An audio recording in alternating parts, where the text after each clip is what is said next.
Le 26 minutes sport. Score, Résultats, analyse, interview, Afrique, monde. L'information au centre de l'événement. Un rendez-vous hebdomadaire Pour développer l'actualité sportive africaine. 26 minutes sport. 26 minutes sport. Le sport dans tous ses états Sur Ifriqiya FM. sur Ifriqiya FM.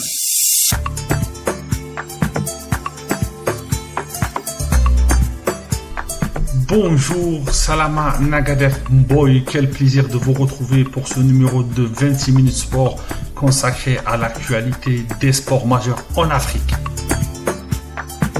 Je voulais vraiment, et ça me tient à cœur, de saluer nos auditeurs à travers notre cher continent. On reçoit des messages de Bamako, de Yaoundé, de Niamey, de Salé et même du Burkina Faso. Je voulais vraiment saluer nos auditeurs et surtout les auditeurs jeunes, sportifs, qui sont vraiment à l'écoute de Ifriqiya FM et de 26 minutes sport.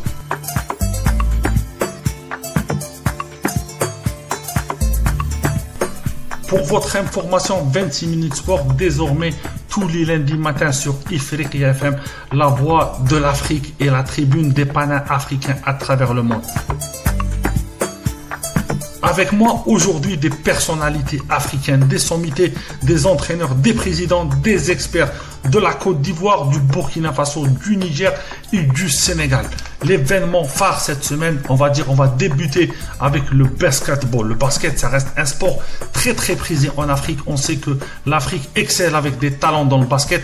Mais cette semaine, on va parler du basketball féminin. Le basketball féminin qui sera à l'honneur dans notre émission et dans les JO de Paris 2024, les Jeux Olympiques 2024 qui seront la saison prochaine. Là, aujourd'hui, on connaît les poules du tournoi qualificatif où les deux représentants de l'Afrique, les Sénégalaises et les Nigériennes, sont dans le même groupe. Aussi avec eux les USA. On sait que le pays des States est un pays où la culture du basket et les filles américaines, ils sont très forts dans ce sport-là. Et dans la même poule, il y aura aussi la Belgique, pays hôte, qui accueille ce tournoi-là dans la ville de Anvers. Ce tournoi se tiendra du 8 au 11 février 2024 pour décortiquer, pour parler de ce tournoi, pour voir les chances africaines. Il n'y a pas mieux de choisir des gens du milieu. On va avoir avec nous monsieur Malik Daou, l'ivoirien, spécialiste et expert du sport et expert du basketball. Bonjour Malik, et on aimerait bien savoir quelles sont les chances des Africains et quelle est ta lecture vraiment de ce groupe-là. Bonjour Walid, bonjour à tous les auditeurs d'Ifriqiya FM. Alors, je pense que le tirage, il est très intéressant pour l'Afrique parce que les deux sélections africaines, le Sénégal et le Nigeria, sont dans un groupe avec les États-Unis et la Belgique.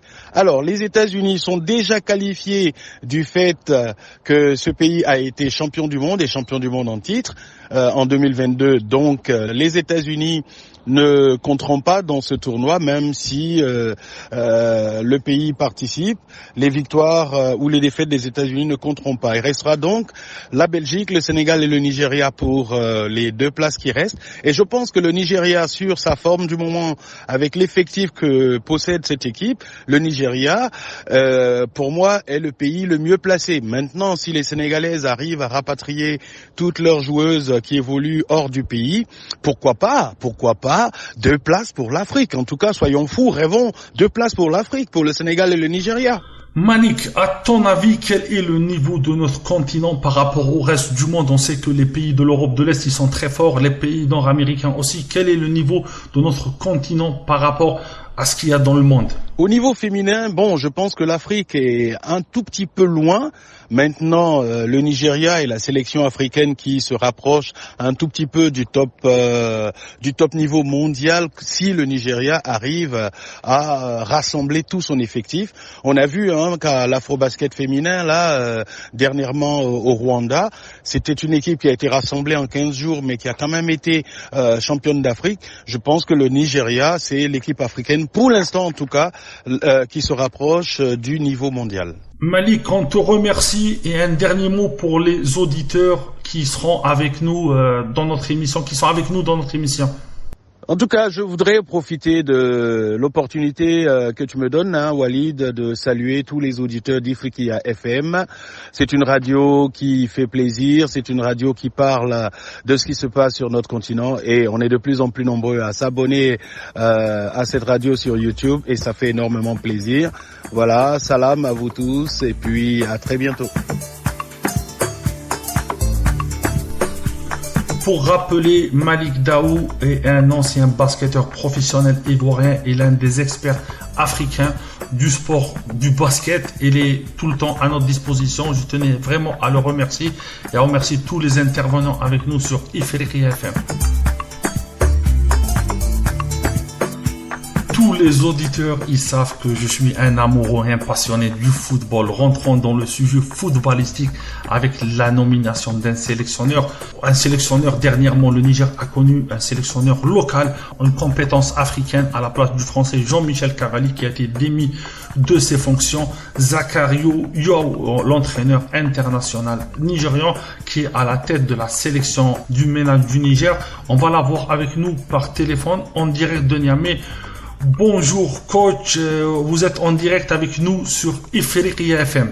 Bonjour monsieur Walid, bonjour aux auditeurs de Ifriqiya FM et partout en Afrique. On aimerait bien un mot sur votre nomination à la tête du MENA du Niger.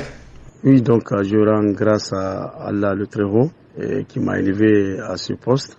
Remercier aussi les membres de la Fédération nigérienne de football, la FENIFOOT, et à son président pour la confiance placée à ma modeste personne.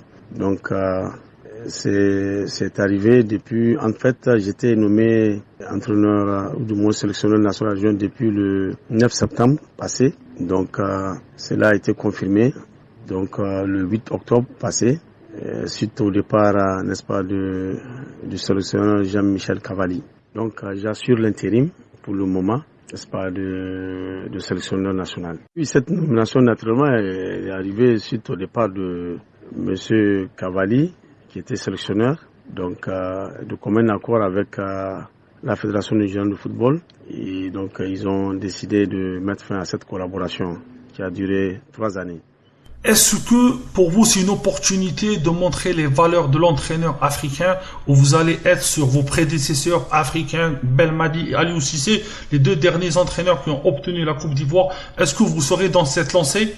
Oui, c'est une grande opportunité, c'est une grande responsabilité et nous comptons l'assumer et nous osons espérer que tout aille pour le mieux. Donc, vous savez, un entraîneur est toujours jugé entre guillemets par ses résultats. Donc, Inch'Allah, j'espère en tout cas faire de très bons résultats avec notre équipe nationale. Et sans nul doute, ça me permettra, n'est-ce pas, d'être sélectionneur dans la durée, Inch'Allah. Bon, vous savez, maintenant nos responsables, n'est-ce pas, les fédérations ont compris que certainement c'est bien de faire aussi confiance aux entraîneurs locaux qui ont cette capacité-là, en tout cas, de conduire les destinées de leurs équipes nationales respectives. Et c'est le cas, comme vous venez de le citer, avec mes collègues entre sélectionneurs de l'Algérie, Belmadi, pour qui j'ai beaucoup de respect, et aussi de M. Aliou Cissé, aussi du Sénégal, qui ont fait leur preuve, n'est-ce pas, sur le plan africain et même international. Voilà, donc nous aussi, nous allons tout faire, mais ça poursuivre leur pas, faire autant que possible, emboîter, j'allais dire, leur pas, pour faire de très bons résultats avec notre équipe nationale, le MENA du Niger. Est-ce que vous allez vous baser vraiment sur une sélection de joueurs locaux des clubs phares du Niger ou sur une diaspora un peu partout? On sait que le Niger, c'est une terre où il y a des talents un peu partout, même il y a des Nigérians qui sont au Mali, même en Europe. Est-ce que ça sera vraiment une politique où vous allez ramener des joueurs du Niger, du cru, ou ça sera vraiment des joueurs de la diaspora? Donc l'objectif pour nous, c'est de créer un groupe assez homogène, avec un mélange de joueurs locaux et de joueurs expatriés. Donc nous en avons beaucoup de joueurs expatriés, alhamdulillah. Donc avec les meilleurs joueurs, n'est-ce pas, locaux du championnat nigérien, nous allons essayer de faire, en tout cas de créer cette cohésion, n'est-ce pas, au sein du groupe MENA pour tirer le meilleur profit possible, pour essayer de faire progresser les joueurs et pour qu'ils puissent faire de très bons résultats sur le plan africain, et même international, et pour les éliminatoires de la Coupe du Monde et celle de la Coupe d'Afrique à venir, Inch'Allah. Les auditeurs de Ifriqiya FM de 26 minutes sport et moi, on aimerait bien savoir quels sont les objectifs que vous avez tracés au court et à long terme. Ça, c'est très important pour nous de savoir vos objectifs et quels sont les objectifs de cette sélection du Niger. Oui, les objectifs sont très simples. À court terme, c'est d'abord cette fenêtre FIFA Maintenant, à long terme, il y a les éliminatoires aussi de la Coupe du Monde qui se profilent à l'horizon. Donc c'est de créer une dynamique de la victoire, pourquoi pas. Nous avons cette équipe est composée de jeunes joueurs talentueux. Il faut seulement leur donner confiance, n'est-ce pas? Booster leur morale et le mental. Et je crois que le meilleur reste à venir, Inch'Allah. Nous avons notre idée là-dessus. Et en tout cas, si nous allons tout faire pour que les joueurs y adhèrent et pour que ensemble nous puissions vraiment redorer le blason et vraiment donner de la lumière sur le fond entre guillemets à notre football, Inch'Allah. On aimerait bien, pour la fin, on vous remercie et on aimerait bien avoir un mot de la fin pour nos auditeurs au Niger qu'on salue au passage. Oui, donc nous remercions tous les auditeurs qui ont pris la patience, en tout cas de nous écouter. Nous leur disons merci et au revoir. On prend la direction de Ouagadougou et du Burkina Faso, où l'association des journalistes sportifs a organisé en fin de semaine un événement très important. L'événement qui va mettre en avant les sportifs burkinabés qui ont excellé cette année. On va avoir avec nous un membre très influent, un membre très important de l'association des journalistes sportifs burkinabés, Jean-Théodore Balima, qui est avec nous pour parler de l'événement. Bonjour Jean, on aime Walid Bouchinafat de Ifriqiya FM. Oui, bonjour Walid, bonjour aux auditeurs de IFR FM. On aimerait bien savoir comment s'est déroulé votre événement.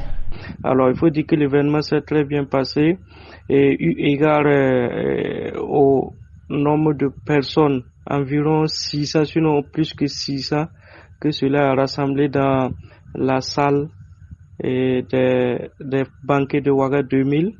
Alors, c'était vraiment le quota du monde sportif burkinabé qui était réuni pour l'événement. Quels sont les sportifs qui ont émergé cette année au Burkina Faso?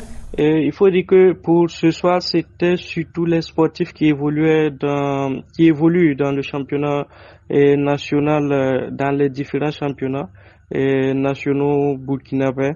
Alors, il faut dire que nous avons 33 fédérations sportives actuellement très actives au Burkina Faso, mais nous avons récompensé 32 du fait que il arrive effectivement que pour des raisons un peu diverses, certaines fédérations n'arrivent pas à tenir leur championnat dans le délai.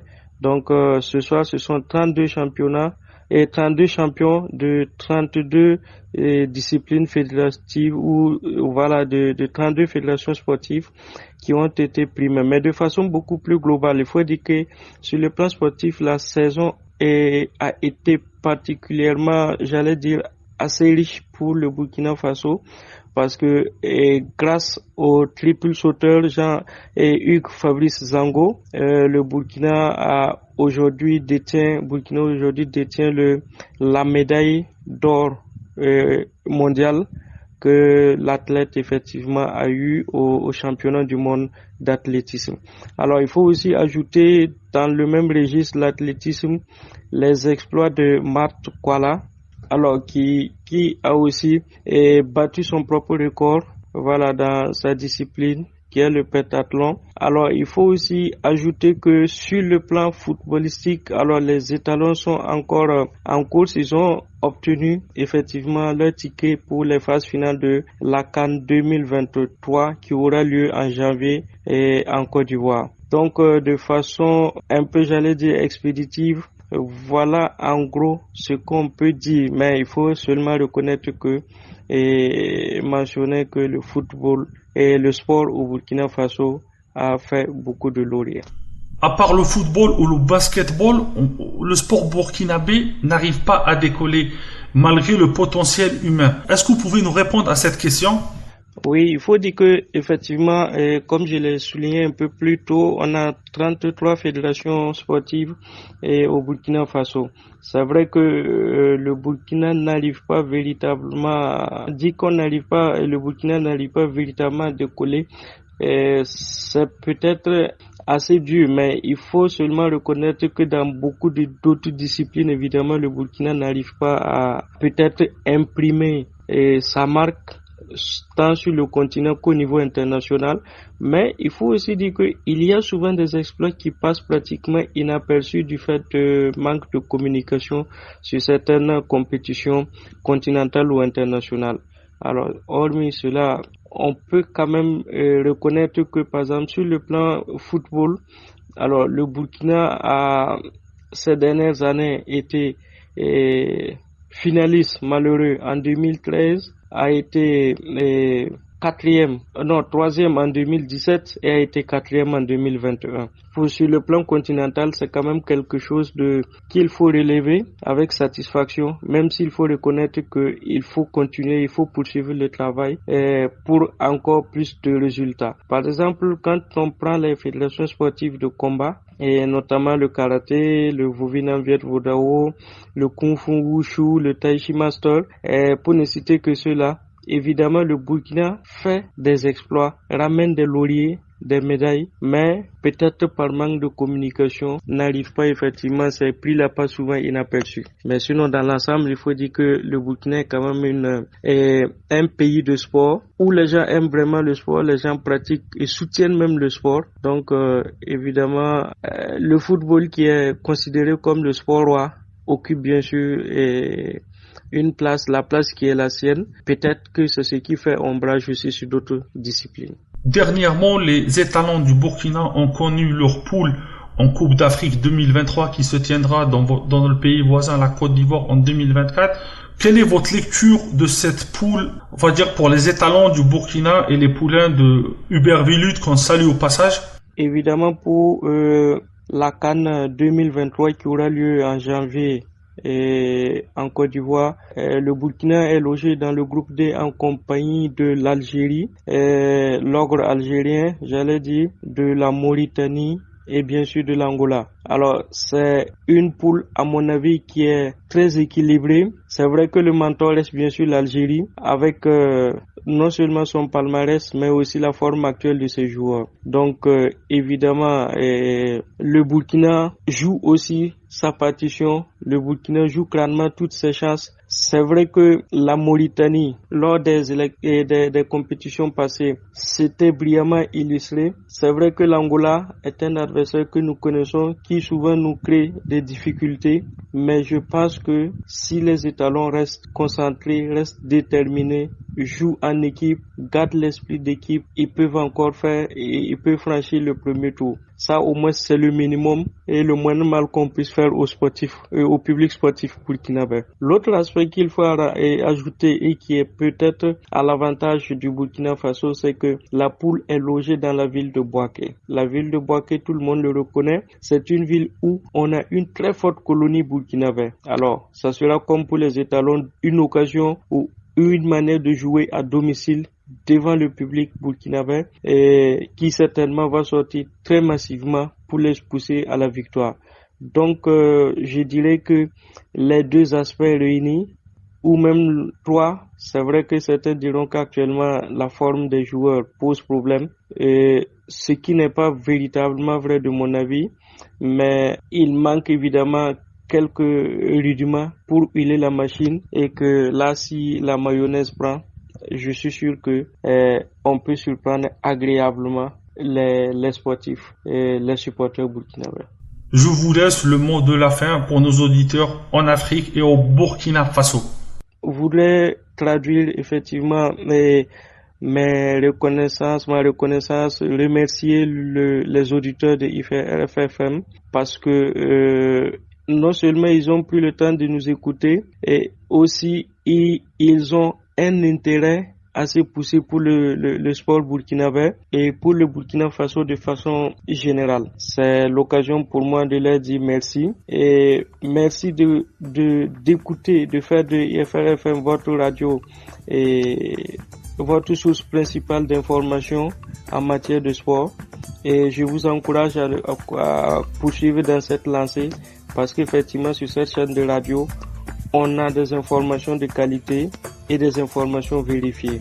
Alors, c'est vraiment vous dire merci et vous encourager, vous inviter à continuer à écouter IFR FM. Notre point de chute pour terminer l'émission, c'est un pays très cher à moi et très cher à tous les amoureux du football, le Sénégal. On terminera avec la nomination où le président de Tenguet, monsieur Babacar Ndiaye, a été élu meilleur manager et meilleur dirigeant au Sénégal par la Ligue de football sénégalaise. Là, il est avec nous au téléphone. Bonjour président et félicitations pour votre titre. Bonjour cher ami Walid, merci pour la question et je souhaite un bon week-end à tous vos auditeurs. Je vous félicite encore une fois. Comment présentez-vous le club de Tenguet et pour nos auditeurs? Bon, ce titre, le club a été créé il y a 11 ans, après mon retour des États-Unis d'Europe. Donc on a dû gagner, je pense, en 5 ans, on est passé des divisions amateurs à la première division. Donc D4, D3, D1. On a gagné la Coupe du Sénégal, 5e titre, le championnat et la Coupe de la Ligue. On a une belle équipe qui était montée jusqu'à aller éliminer le Raja, jusqu'à rentrer dans le top 16. Donc en 11 ans, il y a beaucoup qui a été fait au niveau de la CHAN. Dernièrement, on avait 4 joueurs là-bas, sur les juniors, les cadets, notre académie. Donc gérer une équipe de foot, c'est un management complet maintenant, c'est pas juste une passion. C'est gérer une entreprise, gérer un business, aussi bien au niveau ressources humaines, au niveau marketing, au niveau financier. Faire les bons choix, faire la prospection, miser sur les jeunes, les moins jeunes, avoir un plan de carrière pour tout le monde. Le secret de la réussite, est-ce que vous partagez avec nous le secret de la réussite, que c'est un club africain, un club pana-africain? Donc le club, on est bien entouré, il y a un directeur technique, le coach il a sa licence, donc je dis toujours à nos coachs que tous les coachs qui passent, ils obtiennent leur premier titre avec nous. On met beaucoup de moyens dessus, le club a son siège. Donc c'est mettre des process, il y a des acheteurs, ceux qui achètent, ceux qui vendent, ceux qui s'occupent des joueurs, il y a un médical à temps plein, un kinésithérapeute, un ostéo, les Banglas, c'est bon, on n'a pas les gros moyens comme les grands clubs algériens, marocains, tunisiens, égyptiens, mais on a des joueurs qui sont très bons, que ce soit Pape Ousmane Sakho ou les juniors qui sont là-bas, Omar Fall, Djibril Silla, plein d'autres, Paul Valère Bassène qui est passé maintenant à Berkane, donc il y a beaucoup de joueurs qui sont passés chez nous. Il y a aussi l'axe sud en Tanzanie, on a beaucoup de joueurs qui partent là-bas, en D2 française, en D1 hollandaise. Donc c'est un club formateur où il y a 4 à 5 joueurs qui partent par année minimum. Donc c'est seul le travail, il faut y être tous les jours. Et je dis ça aux joueurs, on ne badine pas avec la discipline. Quand on dit entraînement à 8h, il faut être sur le terrain à 7h50. Et on ne vient pas aux entraînements juste pour s'entraîner. On vient aux entraînements pour tout charger, donner tout ce qu'on a pendant 2h, 3h, faire les séances vidéo. Donc on continue de travailler, de faire notre petit bonhomme de chemin. Et à terme, d'ici 1 an, 2 ans, de repartir en Champions League et de titiller les gros clubs comme Zamalek, Mouloudia et autres. Donc on a eu à la faire, on y a goûté et on reviendra, Inch'Allah. C'est des résultats fabuleux. On vous laissera le mot de la fin pour Ifriqiya FM. Un dernier mot, merci à toi Walid, merci à tous les auditeurs d'Afriqiya FM. di leen nuyu ñëpp seen tur ak seen sant di leen ñaanal wér gu yaram ak gudd fan wér ak wérle ñu fekkee xel ak jàmm yu bëri te nga ci kaw sa kanam.